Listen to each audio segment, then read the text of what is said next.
Hi, I'm Miranda. For those of you that I don't know, I'm one of the founders of Every Dog Behavior and Training. We're an Austin, Texas local nonprofit. We do low cost and accessible dog training and behavior resources. And our whole goal is trying to make sure that everyone in our community has access to good professional support, regardless of things like financial ability.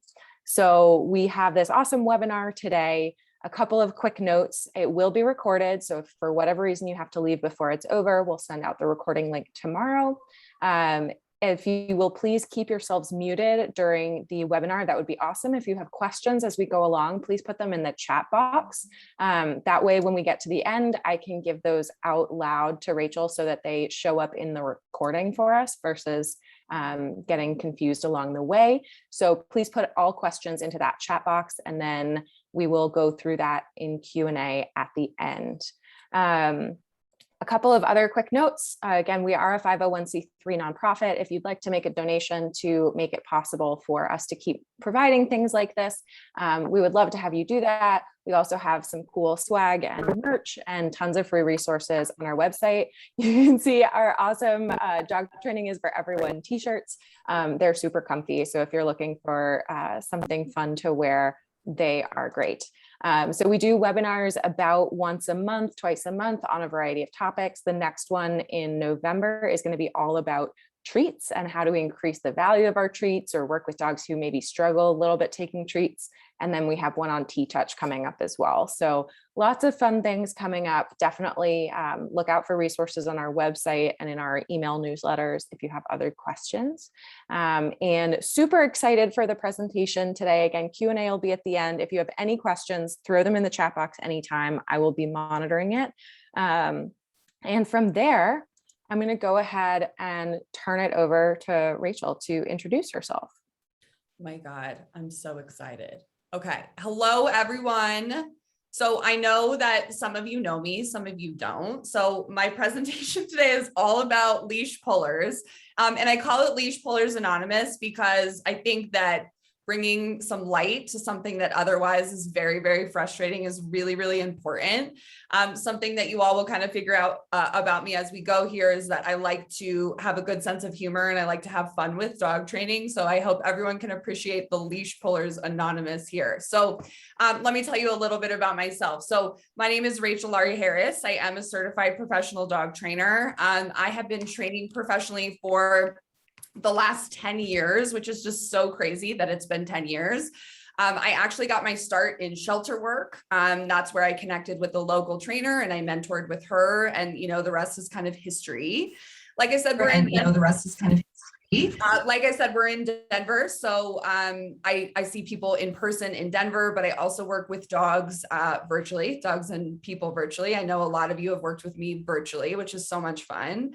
While I love all dog training, my specialty these days is really aggressive and reactive dogs. And for those of you who have reactive dogs, you know that oftentimes reactivity and leash pulling kind of go hand in hand. And then I am fortunate enough to be a dog mom to Tiva. She is the black and white dog in the picture who is 14 years old these days. And then my youngster is Waylon. He is 5 years old. And I have learned a lot about leash pulling from Waylon. I know a lot of you probably have blocky-headed dogs who are very strong and can pull a lot on the leash. So I'm really excited to give you some tangible steps to take to decrease the overall pulling, hopefully keep your shoulders in place, and in turn make walks just that much more enjoyable and leashed outings just that much more enjoyable for you and your dogs. So guys, as we go through this program, this webinar today, I want you to create your own training plan. So if you have a pen and paper, or if you like to do it on the computer, please get yourself ready because we're literally going to write out your leash training plan today. So get yourself prepped and ready because I want you to be able to implement the training that I'm giving you right away. Okay. So I think that it's really important when we're dealing with any sort of challenging behavior with our dogs, we're looking at the whole picture and not just the surface level behavior that we're trying to get rid of. So it's really important that if your dog, I'm sure a lot of your dogs are pulling your hair. So I will say, because your dogs are pulling a lot on leash, we really want to look at their overall lifestyle and making sure that we can meet their needs to the fullest. Because if we're not meeting our dogs to the fullest, that starts to come up in a lot of really undesirable ways. And for you all, that's pulling on leash. Okay. So I'm going to help you understand maybe some tweaks we can make to your dog's life to make it easier for them to walk on a leash. I think it's also really important that we honor that walks are going to look different than this old school, the dog has to walk in a perfect heel. So spoiler alert, I'm not going to teach you a perfect heel today, right? Because that's really unnecessary. We can do a lot of other things to help our dogs have better leash skills without ever teaching them a formal heel. Okay, so I think it's also really important that we adjust our expectations for maximum enjoyment. I think that it's really easy to get caught up in the images we see on Instagram of these dogs behaving perfectly and feeling like, oh my God, what have I done to deserve a dog who does not behave perfectly like this? And I want you all to know that no dog is perfect, no human is perfect. So I think that it's going to make the whole process so much easier if we can have realistic expectations right from the get. I think something else that's really, really important to recognize, y'all, is that walking on a leash is hard for a very large percentage of the dog population. Okay, a very large percentage of the dog population. Dogs, particularly who are under the age of 2, most adolescent dogs struggle with a lot of unwanted behaviors. Well, what we would deem unwanted, and a big one of those is walking on a loose leash. So know that if you have a dog who is under 2 years old and they are really just terrible on a leash, it's par for the course. I definitely find that athletic, really active dogs really are not having their needs met by just doing short walks in the neighborhood on a 6-foot leash. Like I was saying before, my dog Waylon has really taught me a lot about this, right? He is an athlete through and through, and I definitely had to adjust my expectations so that it could be more enjoyable for both of us. And then there are also breed influences, right? A lot of blocky-headed dogs like to go fast. They have no aversion to leash tension whatsoever. So it's important that we recognize our individual dogs and some of the motivators or the whys behind the pulling. So when we're talking about the why, this is really, really important, right? Why is your dog pulling? And it's very unlikely that it's going to be one reason, right? It's much more likely that there's a lot of contributing factors. But some potential reasons why the dog may be pulling like a freight train on the leash. Something that I see a lot is that dogs are overwhelmed. There's just so much sensory for them to process that they're just like, there's all this stuff going on. Oh my God, we just have to go, go, go, go, go. And that's leading to a lot of the pulling. That's very common. I see it a lot. It's not always fear-based, but sometimes it is. So again, we're going to write out your training plan. So I really want you thinking about your dog's why, right? Like, why are they pulling on the leash? In addition to being overwhelmed, fearful, or just overstimulated, oftentimes I see it being related to frustration. Oftentimes dogs want to walk a lot freaking faster than we want to walk, and a slow pace can be extremely frustrating for a dog. And then what we start to do is ignite the opposition reflex. So basically, right, your dog starts pulling and then they feel the tension on the leash because they're pulling, and then they pull against the pulling. I'm sure a lot of you are familiar with this very unpleasant phenomenon, but that's definitely another reason why, right? Maybe they're frustrated, your pace isn't good. Oftentimes dogs can be very distracted by things. Distractions are going to be super dog dependent, but the more we can understand the why, the better we can inform our training plan so that the leash skills get better and enjoy our lives that much more. So what can we do, right? Like, okay, we understand the why, what can we do? Okay, so when I was working with Waylon in his early days, so like I was saying, Waylon's 5 now. In Waylon's adolescence, so like 8 months to 12 months, he was really terrible on leash. And he was pulling towards a lot of things. One of those things was other dogs. He was pulling towards people. He was pulling towards smells.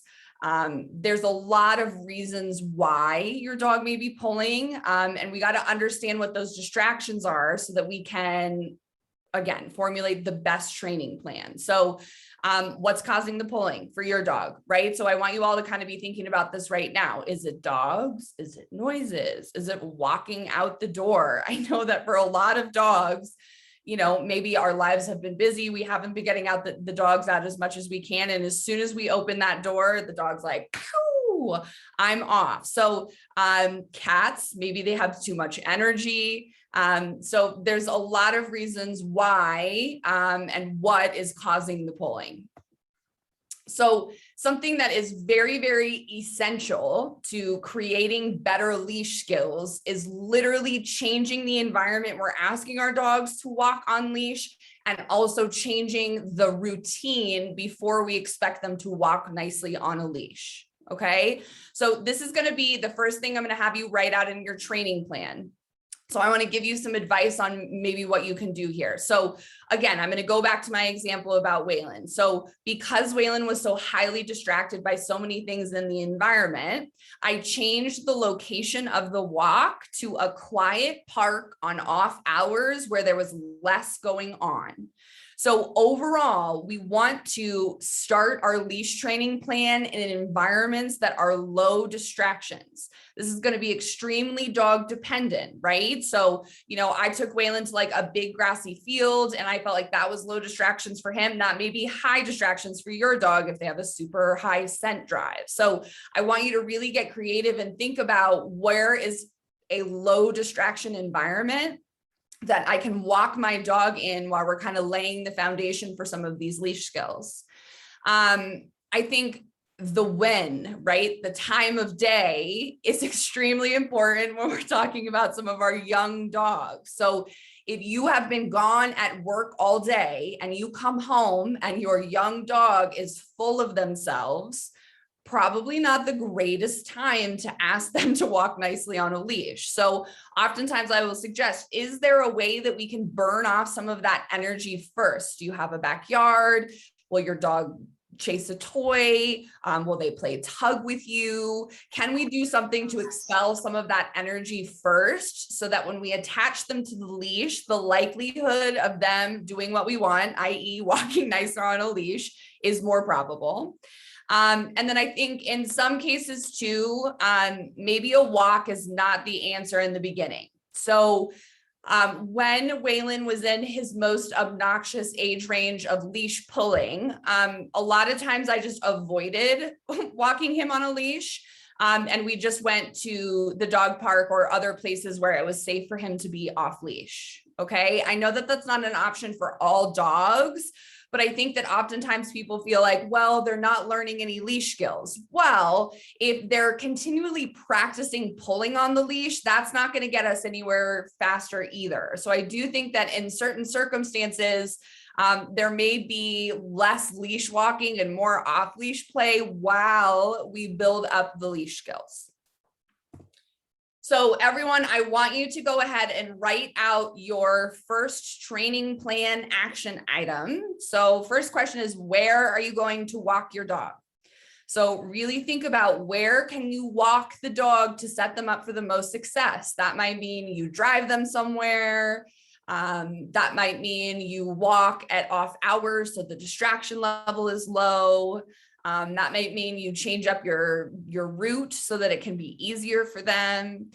And then I also want you to think about, what routine changes are you going to make, right? Could you play a tug with the dog first? Could you do a flirt pull session with the dog first to burn off some of that extra energy? Because if you have a young active dog, like I was saying earlier, a walk on a 6-foot leash is not going to satiate them. I promise you it's not. So really think about some creative solutions to changing up your routine. So again, you both can have maximum enjoyment.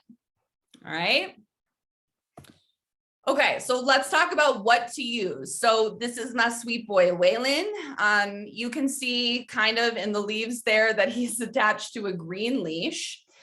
So let's talk about leashes. So you have a lot of different options when it comes to leashes, and a lot of this is going to be handler specific and dog specific.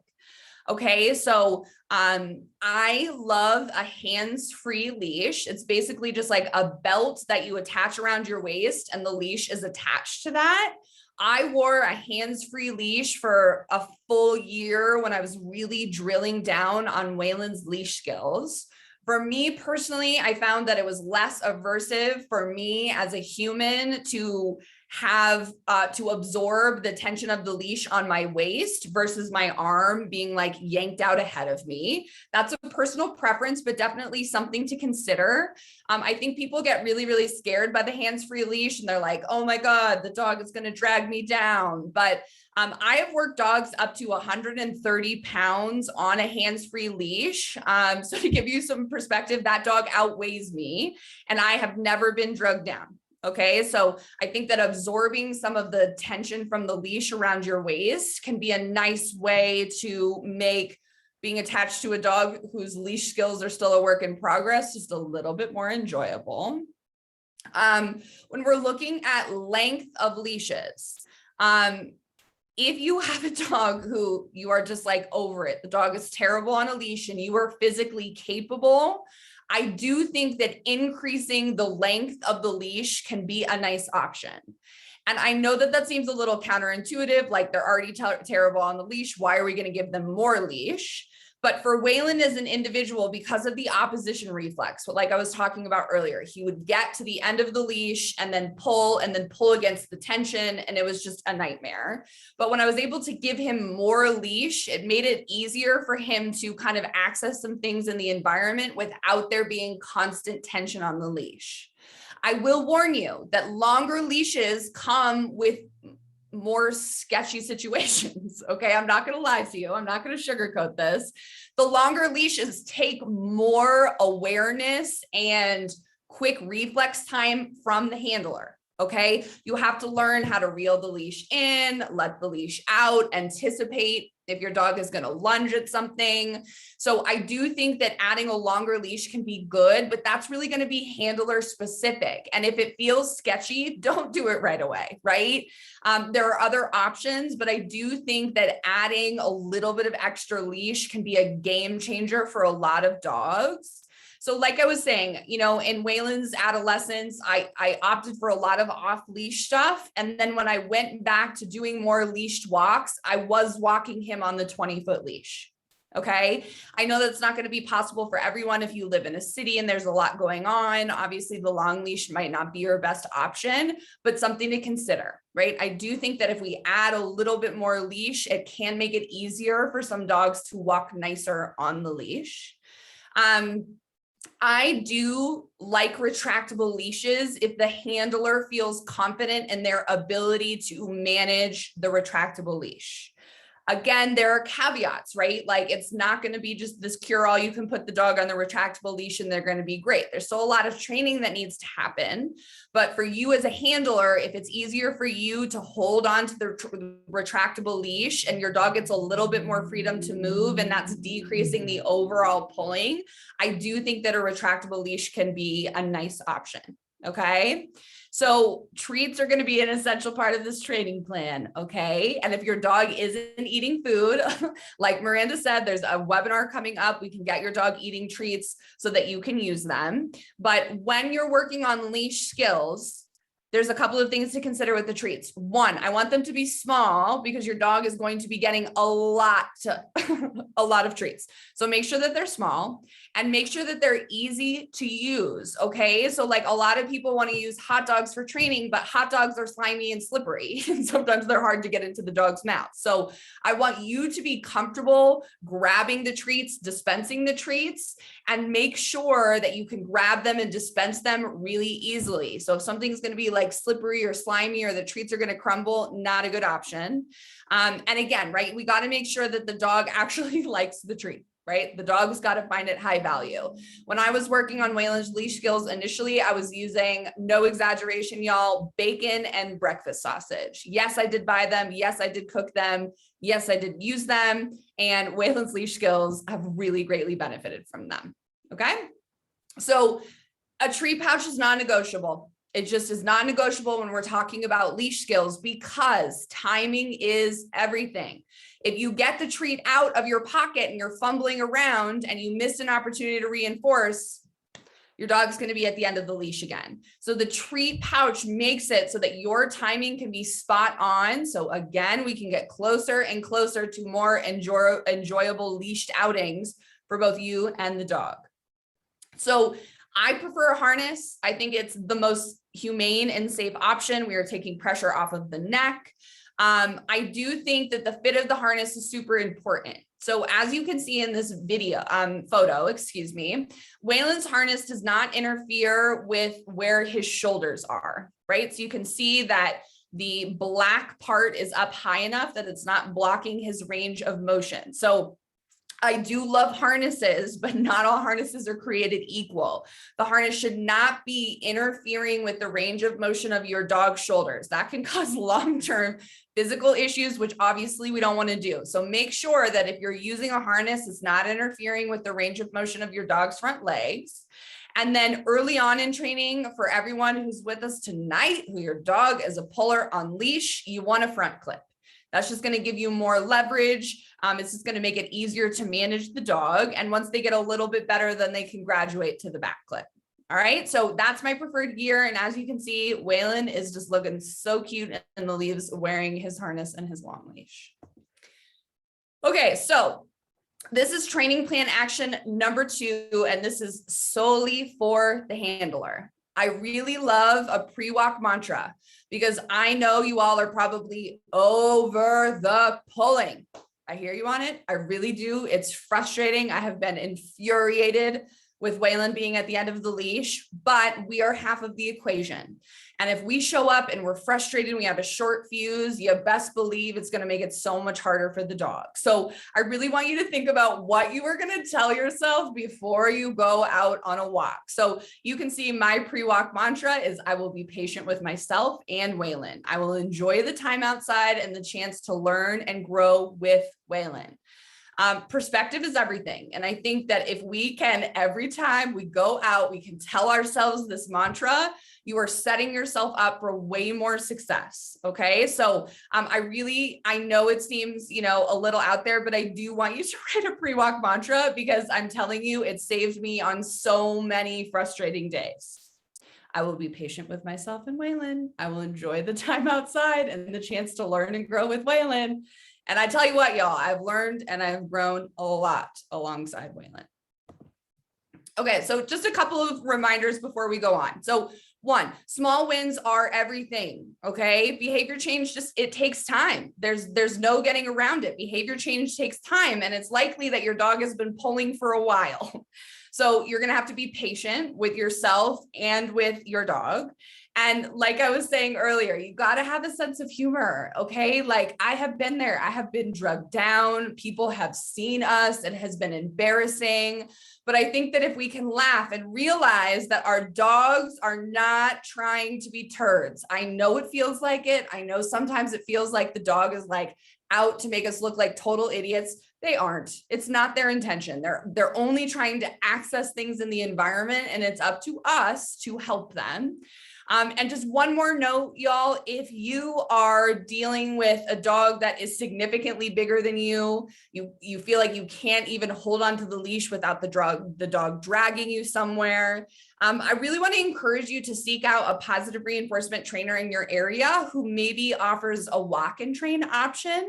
So early on in my career, I did this for so many clients, right? What I did is I would go to the house during the day and work the dog 3 days a week to really leverage all of the training and make it easier every time the owner had to get the dog out. So know that if you need some backup, a lot of positive reinforcement trainers have a walk and train option to help aid in the training process.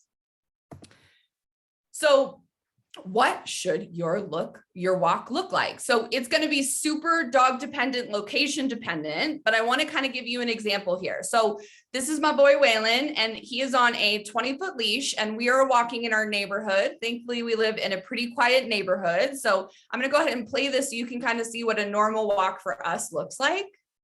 Okay. Good boy, go.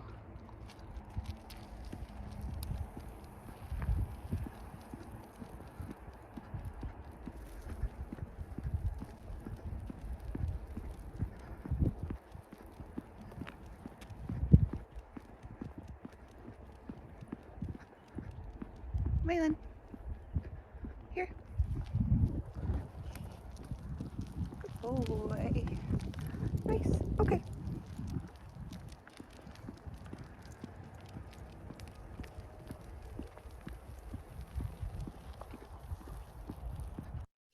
So as you can kind of hear from the video, I'm walking fast, right? I'm walking very fast to make it easier for Waylon's leash to be loose. As you can see, he maintains looseness in the leash almost the whole time, and he can respond to me and walk with me if I need him to, but then I can just release him back to the environment. So I want to just give you a realistic expectation of what a walk could potentially look like for you and your dog, right? It's not Waylon is walking at my side the whole time. It's not Waylon ignoring the environment. It's Waylon engaging in the environment, getting some sniffs in, maintaining a loose leash, but also able to respond to me if I ask for his attention. Okay, so I want you to kind of envision like what a normal walk might look like for you and your dog, where you're located, your dog's specific needs. But this is a really lovely example of what a walk might look like. So some things to keep in mind with walks and what they should look like. First and foremost, your dog's sense of smell is their strongest sense. You should absolutely be letting them sniff on walks, right? It's essential. I like to think about it as my dog's meditation. The more I can let them sniff, the lower their heart rate becomes, the easier it becomes for them to walk nice on a leash and respond to me. And the sniffing will also slow your dog down a little bit. I know a lot of the dogs who struggle with leash manners are like, let's go, let's go, let's go, let's go, let's go. And some of those dogs, we got to slow down a little bit and help them to engage in their environment a little bit more. So something that you're going to have to get used to and get some patience about is letting your dog wander a little bit. I think that we have this unrealistic expectation that the dog is just going to stay on one side and then they're never going to cross in front of us. That's ridiculous. Okay. Dogs should be able to wander a little bit. I'm not saying you need to let your dog like zig and zag in front of you like 5 million times, but it's totally normal for your dog to be like, ooh, there's a sniff over here. Ooh, there's a sniff over here. It's all normal. And again, it's super normal for your dog to engage in their environment. And in fact, we do want them to engage in their environment. Okay. Just in case there is any confusion on this, it is 1000% fine for your dog to walk ahead of you.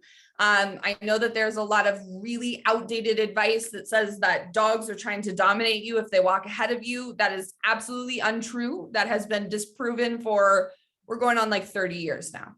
Okay. Something else, marking is normal.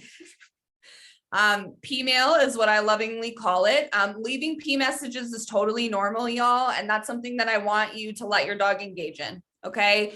And not that you have to be a jerk and like let your dog pee all over your neighbor's like really nice rose bushes, but marking is totally normal. And that's something we can expect and allow on walks. And then when it comes to greeting dogs or other people, that's going to have to be super dog dependent. If that is causing a lot of pulling for your dog, you may need to avoid that in the short term.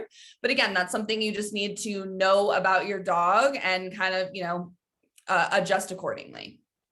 So I want to talk about some trained skills, right? Some trained skills. So this is my lovely client, Debbie, and her 7-month-old chocolate lab, Hunter. Hunter is a freight train. Bless his heart, he is a puller. And while Debbie has really worked very hard to get him to not pull, we're still working through it. So what we've worked on as a foundation step is just getting Hunter to respond to his name. So I'm going to go ahead and play this video and let you watch. And then I'm going to give you just a little bit more of an example of how you could do that. Okay, so go ahead and feed him for responding. Good. Okay, so walk another couple feet. That's fine. Let him finish sniffing. Mm-hmm. Something very interesting right there. It always is. And that's a pull place. This is a pull place. That's a pull place. That's a pull place. Good. Stop and say his name. Hunter. Hunter. Sit. Sit. Good. So just feed him for responding to his name. Good. Okay, so I'm not even worried about the sit. I'm really worried about the you stop, you say his name, he responds to you. Mm-hmm. Okay, so when we get across the street, I'll have you just stop and do the same thing.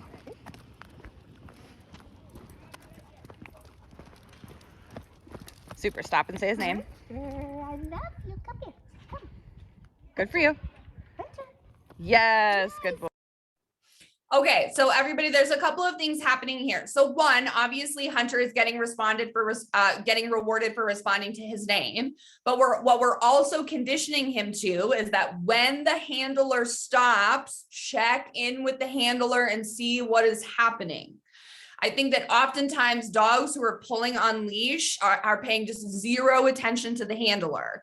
And it's okay for the dogs to engage in their environment, but I think that in order to troubleshoot the leash pulling, they have to be able to respond to us in some circumstances, okay? So if your dog will not respond to their name on a walk, you are going to need to practice this somewhere easier where they can respond. So that might be in the house, that might be in the backyard, that may be in the driveway, but this is just a brilliant foundational skill where not only is our dogs getting more reward for responding to their name, excuse me, but they're also learning that if the handler stops, there's probably something relevant happening and they should pay attention to you.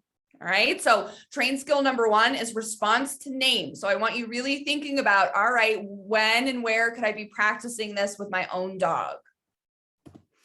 All right, train skill number two is called the auto check-in. This is something that is trained by capturing, not by setting up a training session. So I'm going to show you a video and I'm kind of explain to you how we can use this in real time.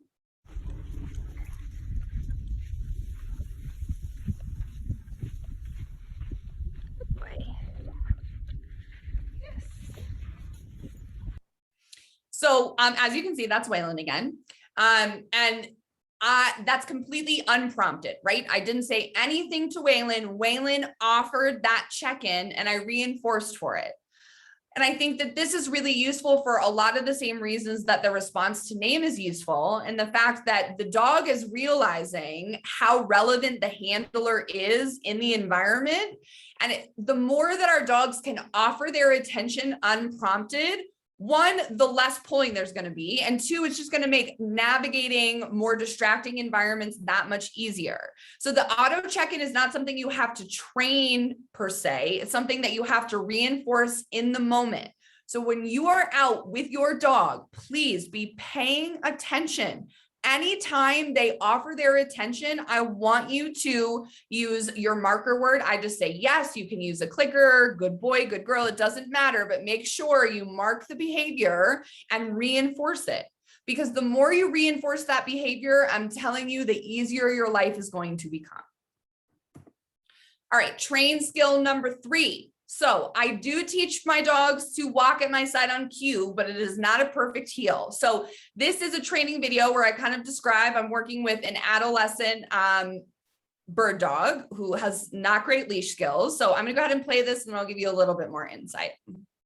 Dutch can be pretty distractible outside. So we're doing this training session inside to ensure his success. So what I'm gonna do is I'm gonna get my dog's attention. You guys wait, Dutch? Yeah.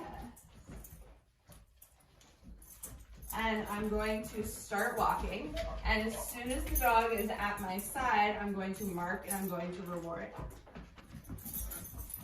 Yes. So he's at my side, I mark and I reward. Yes. Yes. Yes. Yes. Yes. So I keep the rate of reinforcement pretty high, meaning I'm feeding like every foot or two. And I'm doing my best to feed with the dog side hand. So he's on my left, and I'm feeding with the left hand. Yes. Yes. Yes. Yes.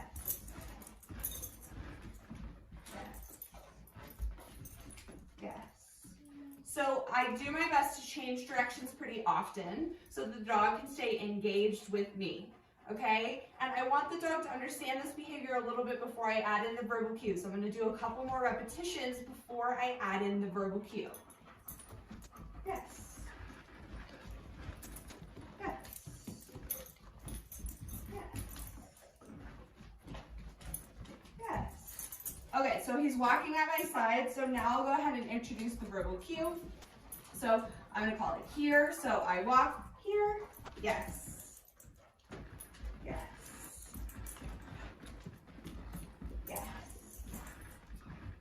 Yes. Yes.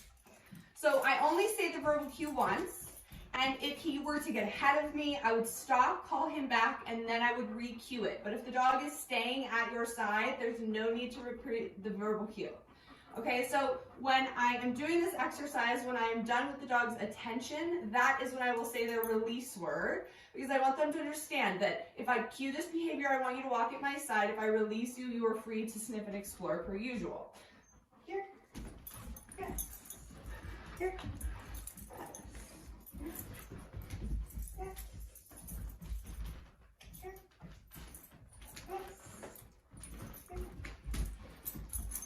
Yes. Here. Yes. Okay. All right, everybody. So like I was saying before, I do think it's fine to give our dogs access to the environment. Let them sniff, let them explore, let them wander.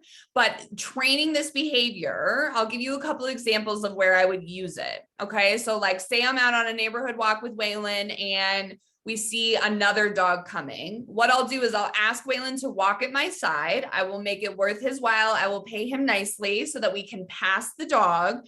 And as soon as we're past the dog, then I will release him to engaging in the environment again.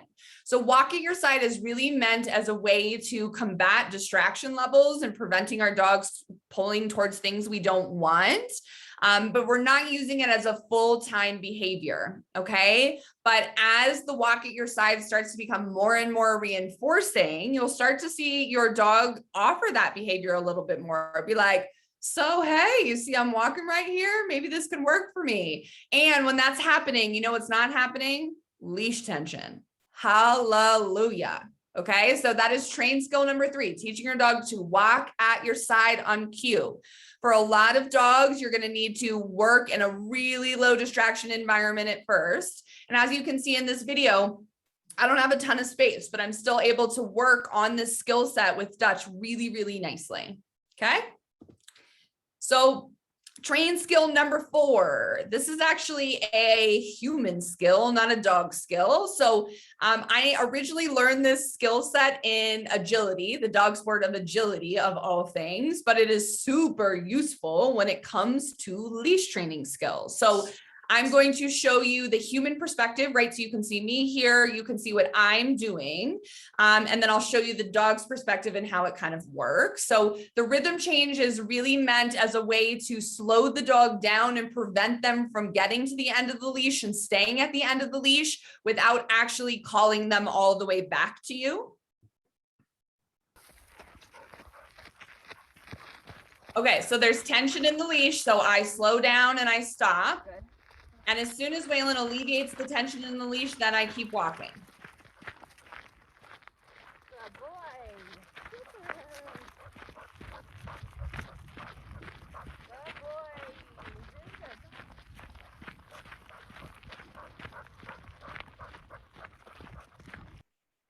So the point is not always to stop, right? Sometimes the point is just for you to slow down enough to kind of give the dog a heads up, like, hey, I'm still behind you. Please don't pull. Okay. So that's the human perspective. You can kind of see like I'm reading, like I can see that Waylon's about to get to the end of the leash and I right away and super duper slowing down my pace to help give Waylon a little bit of a heads up. Like, yo, dude, you don't have much leash. Please stop pulling. So I want to show you the dog's perspective here.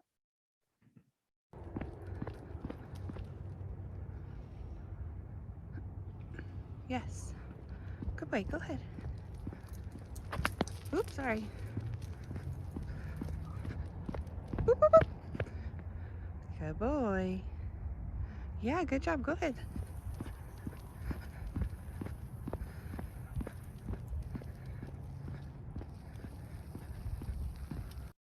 So I'm basically just waiting for some general recognition from the dog that 1, I'm back there, or 2, they just alleviate the tension in the leash.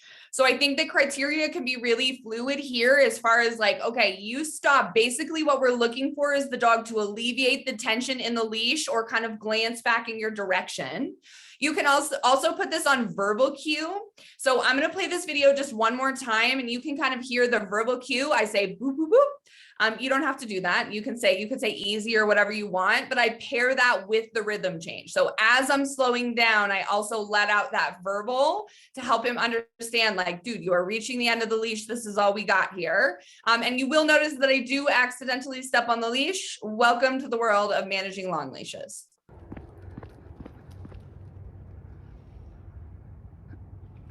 Yes. Good boy. Go ahead. So I verbally mark that, but I don't feed Oops, forward, sorry. right? I'm just using access forward as the reinforcer there. Boop, boop, boop. Good boy. Yeah, good job. Good. And you can see it took 2 tries, and then Waylon really maintains a super nice loose leash, and then we can just keep going. Okay, so the train skill number 5. So it seems really easy, but I want you to do it. So I call it find it. You can call it whatever you want, but essentially we're teaching the dog to look for a treat on the ground when we say the verbal cue. So this is a lovely client, Jenny, and her Aussie Tucker, and we're working on this, teaching him this exercise in the yard, right, where the distraction level is a little bit lower first. Tucker, find it. Good boy. Find it. He's like, ooh, we're chasing cookies. Ready? Find it. Good. Okay, so do one more. Find it. And then what I think you can start to do is maybe just like walk in the grass a little bit, and as you're moving, you can say find it and toss it as he kind of walks with you. Find it. Right, just to kind of recreate a little bit more of like when we want to use it on a walk, you know? Perfect. Find it. Good boy. Find it. Good. Good. Find it. Good.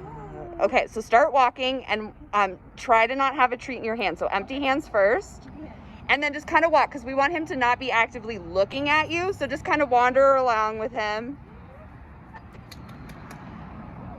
And now you can say it and toss one.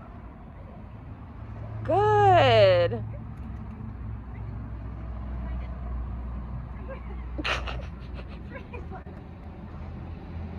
Good. Okay, so you can keep walking. Good. Really good. Okay, and say find it and toss it again. There you go. Good. One more.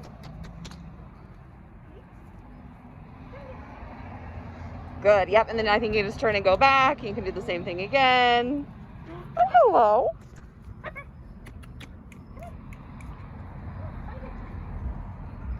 Good boy.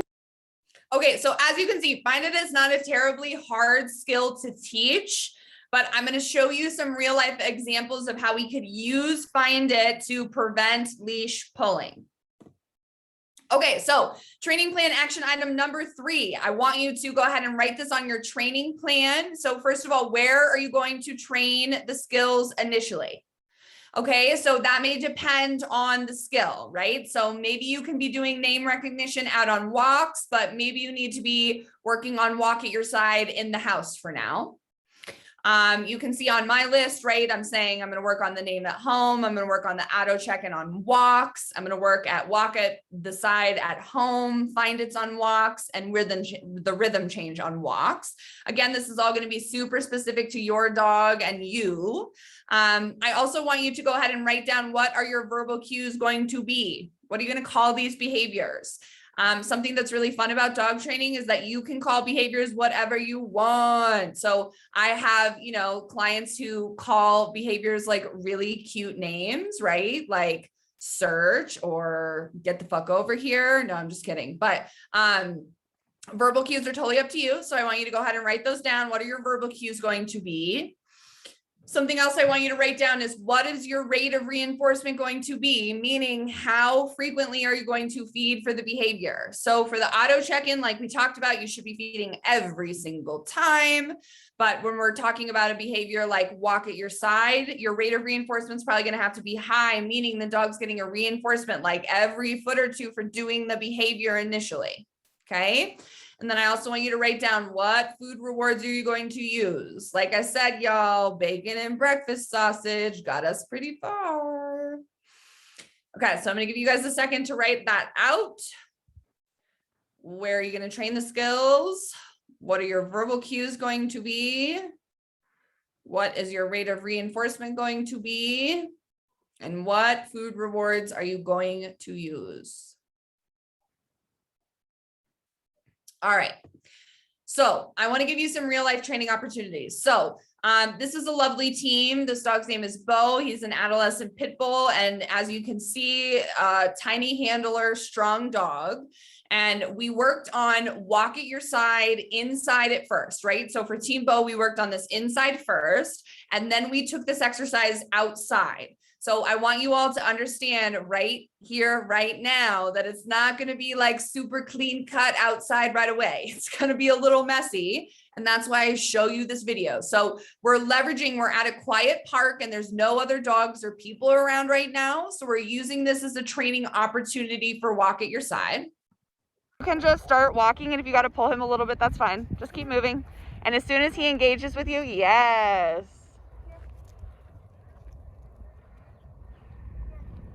Good, so change directions and come towards me. And again, if you need to just pull him a little bit, that's totally fine. Yes. Just keep moving. Okay, because he's distracted, walk faster. Like, just pick up your pace. Keep going. Good. Keep going. Just keep going, you're doing great. Feed him. Good, change directions and come back this way. Good, try the side change. Yes, good, and talk to him. Good, keep going. Good, do a side change again. Good boy. Lovely, good, keep walking. Lovely. Good, and just keep going, and you can pull him, right? Not sniffy time right now. He's gotten lots of that already. Yeah, there he is. Nice. Expert level leash maneuver. Okay, do a side change again. Oh, Bo's like, oh, is that what you said? Try cueing the side change this time. So I think you can say here, and you can kind of like point where you want him to go. Oh, here. Here. Yes. Lovely, and then you can release him. Okay, so as you can see, right, like this is early stages of training right now, right? And it's not perfect. And it's very intentional that I show you this video. So one, with the leash and pulling on the leash, obviously the long-term plan is to not have to like pull and drag the dog along. But in the short term, if you are working on walk at your side with your dog, not an opportunity to sniff. So that's why I encourage Bo's handler to walk and pull him a little bit if she needs to. And then to be clear, I train walk at your side on both the right side and the left side. So that's kind of the side change that I was encouraging her to ask Bo to do, is teaching him to go from the left to the right. So when you're working on walk at your side, remember you want to work equally on the right side and the left side. But I hope that seeing this video gives you all a little bit more perspective on like how this can work in real time, and knowing that it's not going to be perfect. And then please take note that at the end, she releases him verbally, right? She verbally releases him, and then he gets to go and sniff some more. All right, so find it real life application. So here is Tucker again, the lovely little Aussie. So he sees some chickens that he's quite distracted by, and he will typically pull towards these chickens. So what we're doing is using the find it as a way to prevent the pulling in real time. Tucker. Tucker. Find it? No? That's not a treat. Yeah, try a different one. Tucker. Woo-hoo. Tucker. Find it? Okay, so something else I want you to prepare yourselves for is that while you may bring the best treats, sometimes your dogs aren't going to be interested. So as you can see in the beginning of this video, she throws a treat that Tucker is not wildly interested in. So she's got a couple different treats, so she tries a different one. So that is normal. That's part of the equation. Sometimes you're going to toss a treat and the dog's going to be like, what treat? That's normal. Good boy. Find it? Oh, I love how he looked Good back at you. That boy. was great. Good boy. Okay, try for one more of those. See if he'll look back at you, and then you can say yes, and then do another find it. Tucker. So try taking one step away from him. Tucker. Cool, one more step you've got to pull, that's fine. Tucker. Yes. Good, okay, and then we can keep going. Good Oh, you got that road cookie? Way to go.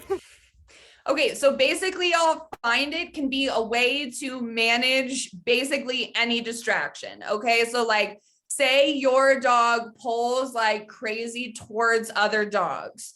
You may be able, as soon as you see the other dog, you can do find it, find it, find it, find it as you pass the dog to prevent the pulling. Okay, so just another real life application of some of these skills.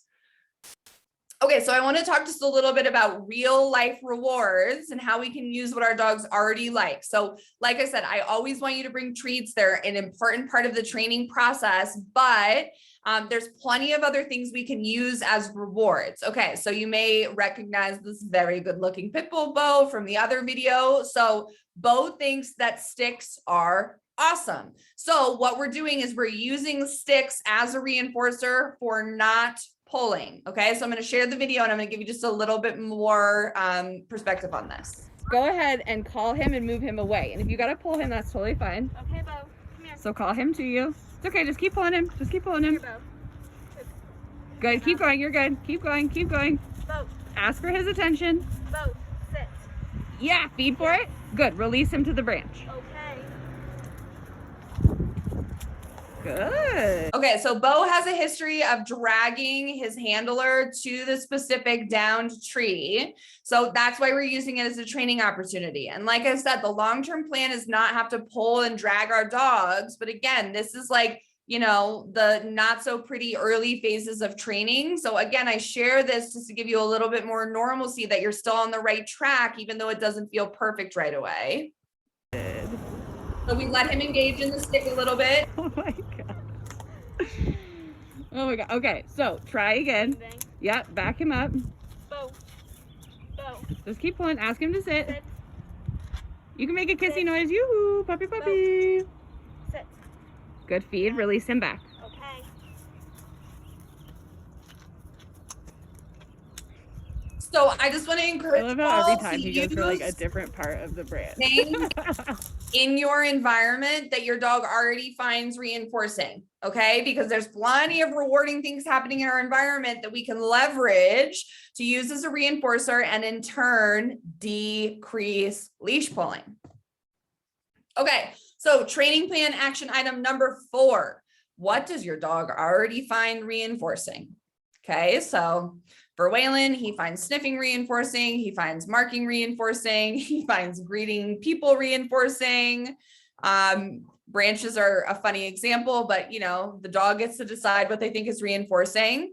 Verbal praise may be reinforcing to your dog, pets may be reinforcing for your dog, but what I really want you to recognize is that there are plenty of other reinforcers, rewards we can use for our dogs outside of food, okay? So like, let me give you an example. Maybe there's like the best pea male bush ever at the end of the block and your dog always wants to pull there.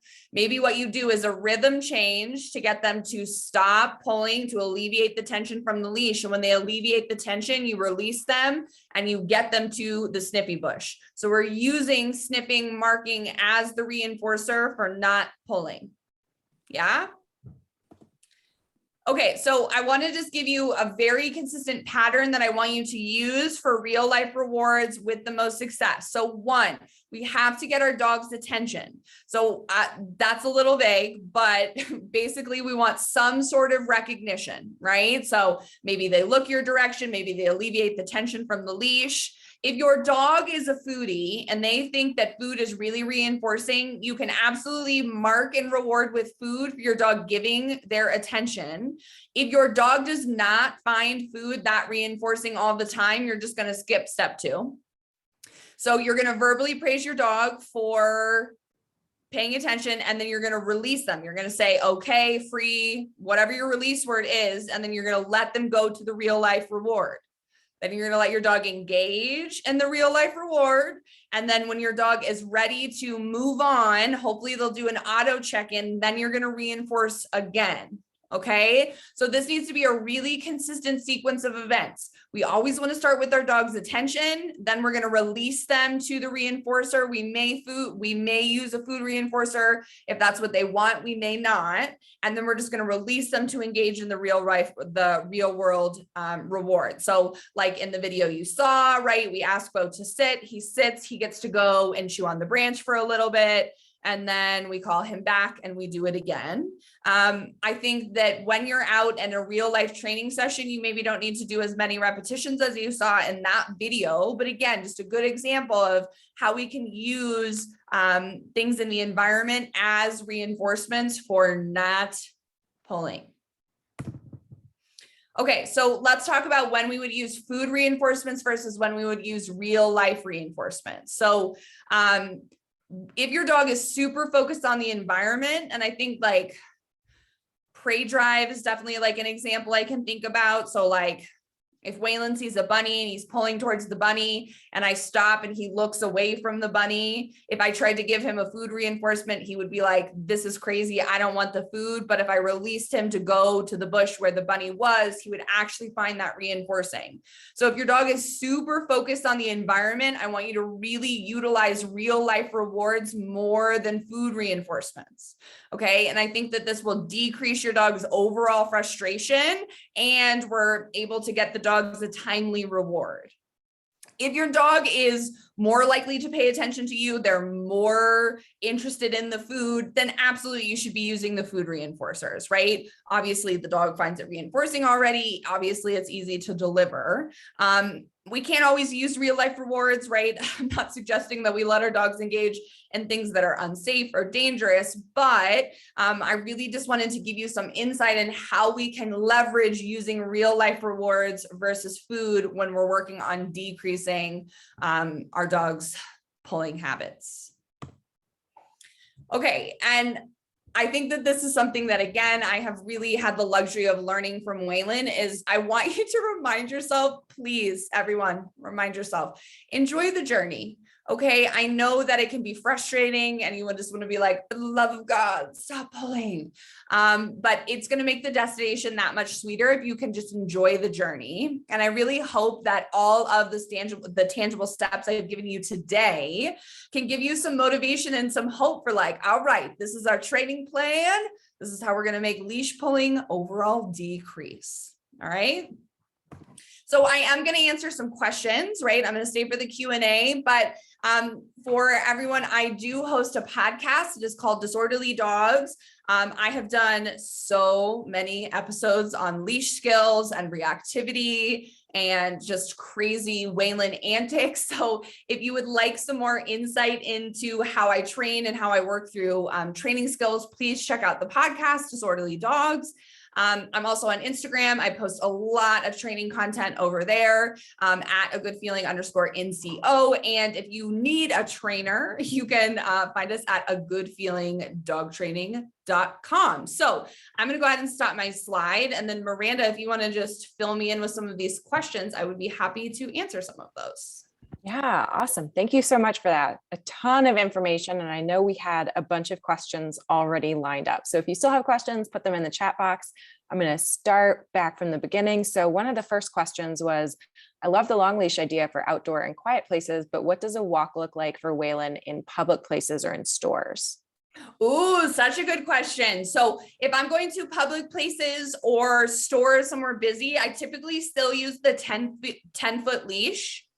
And what I'm doing is I'm just being really proactive about understanding the environment and letting Waylon get his sniffs in. But then as we get into busier areas, there's more foot traffic, there's other dogs, there's, you know, stuff in the store that I don't want him to get. That's when I'm asking him to walk at my side.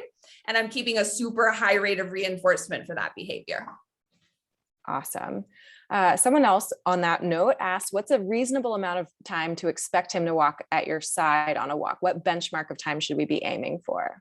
Super good question. So I think initially with the dogs, I'm really aiming for like maybe 30 seconds with a high rate of reinforcement and direction changes. And then slowly but surely in those low distraction environments, that's when I'm gonna start increasing the duration of time I ask the dog to do the behavior, but decreasing the overall rate of reinforcement. So like, okay, maybe day 1, I'm feeding like every foot, I'm doing frequent direction changes. Maybe day 2, same distraction, same low distraction level. Maybe I'm feeding every 3 feet. 5 feet, maybe I'm changing directions less. So really the goal is to increase the duration of time that they can stay at our side and decrease the overall rate of reinforcement. But it's super dog dependent, but like to give everyone some perspective, Waylon will be 5 in January. So I literally have been working on leash manners with him his whole life. And Waylon can walk at my side on cue for probably close to like 10 minutes with periodic reinforcement if I need him to. In all honesty, I don't put him in a lot of situations where I need him to do that, but he is capable of that skill if I need him to. So like, I can think of like when I'm out hiking, if we're going like down something super steep, I will ask him to walk at my side, in which case he can maintain a lot of duration of that behavior. Awesome. So another great question was, how do we deal with the time where we're starting to do the training on leash walking, maybe indoors, but we also need to take them out for potty breaks? How do we not kind of make it harder on ourselves, knowing that we still have to take them outdoors to go potty?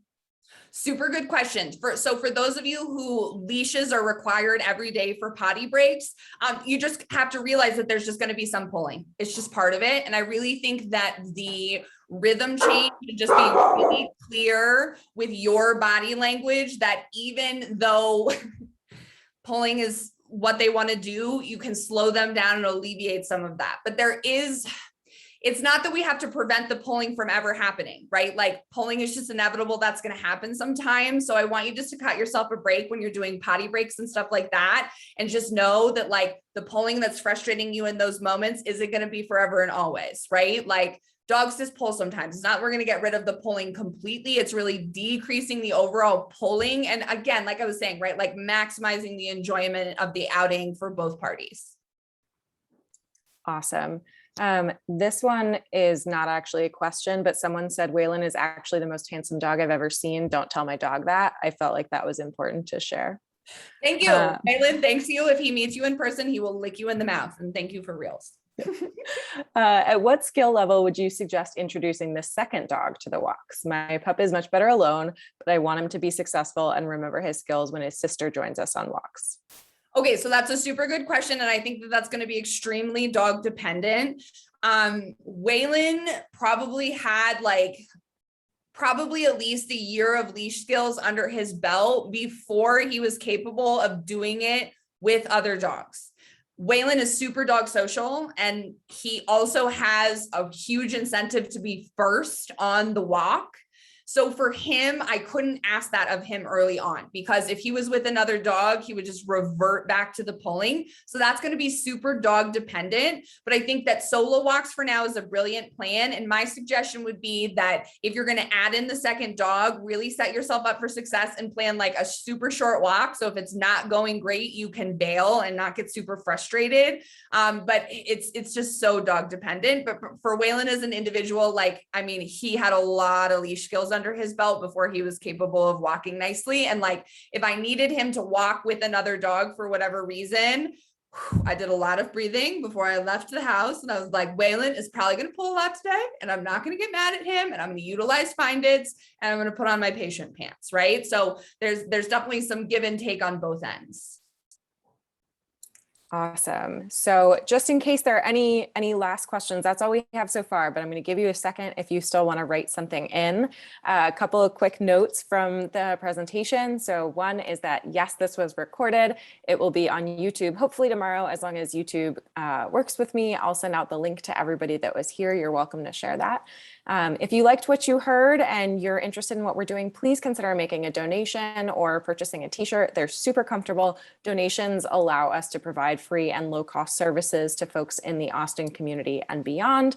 And we're hoping that when people see how successful we are and how many people are joining, that we will be able to get these kinds of things in more communities out there.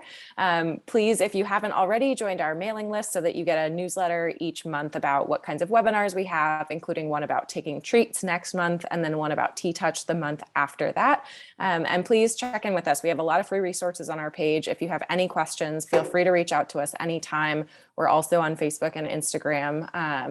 And again, thank you so much for being here. We really appreciate it. Leash walking is a very common issue. There's a reason so many people wanted to come out to this presentation.